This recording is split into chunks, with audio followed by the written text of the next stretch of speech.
মা হওয়া কখনোই সহজ না।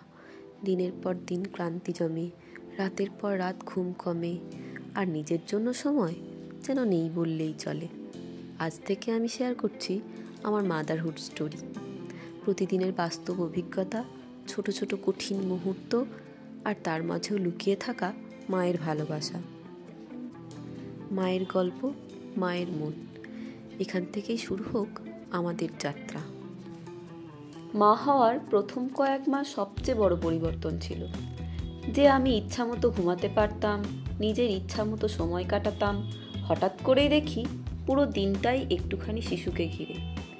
একটা ছোট্ট কান্না, একটা ছোট্ট হাসি, সব কিছুই আমার ভিতরটাকে নাড়িয়ে দিত। মাঝে মাঝে ভয় লাগতো, আমি পারবো তো, ঠিক করছি তো। কিন্তু আস্তে আস্তে বুঝলাম, মা হওয়া মানে পারফেক্ট হওয়া নয়।